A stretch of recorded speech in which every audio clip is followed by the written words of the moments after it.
Well, with another long weekend coming, Santam has just released a new study. That survey gauges South African children's views on safety and what they learn from adults around them, especially on the road. Now, according to the findings, adults are supposed to teach children to respect road rules, but they do the opposite, especially when behind the wheel, thus turning children from naturally compliant citizens into perpetrators of risky behavior. To discuss this more, we're joined from our Cape Town studios by Donald Cow, Santam's head of corporate affairs. Good afternoon, Donald, and thank you for your time on the PM News Desk. Good afternoon. Thank you for having me. Look, what's the intention behind a study of this nature, Donald?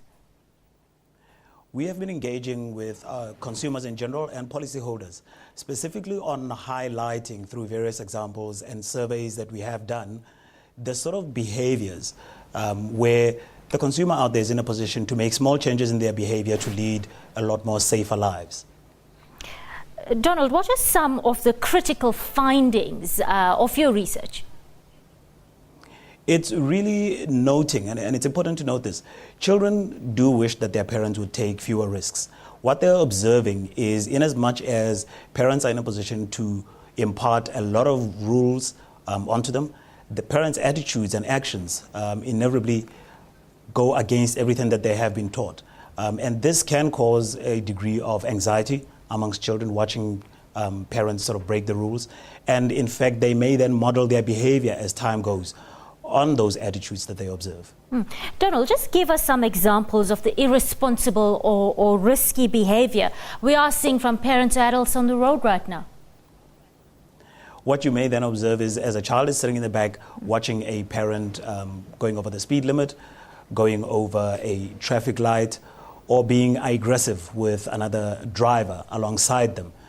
We have seen through the survey comments from children talking about how anxious or how scared they feel or how powerless they feel when they watch an adult who is a role model break that sort of rule. So it's really important to kind of pay attention as a parent to how the rules that you set out and how those may then impart feelings of inadequacy or anxiety to a child. What does your study recommend in order to feel children on the road feel safer?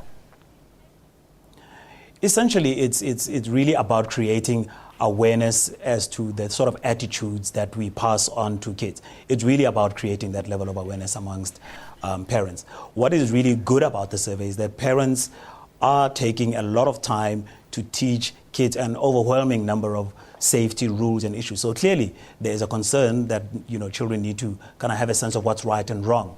But when we don't follow through in our own actions, that may be the challenge that parents have to pay attention to. We're almost into another long weekend. A fair amount of motorists will be travelling long distances with family. What's your advice and some of those safety tips for travellers this long weekend, Donald? Just the basic stuff that most consumers are aware of. Make sure that the child is well buckled in the car. Observe the distance between yourselves and the car in front of you. Make sure that around the car in general, things are not loose. That's stuff that's there to distract you in the driving process itself. Thank you, Donald. That was Donald Cow, Santam's head of corporate affairs on the PM News Desk. Moving on.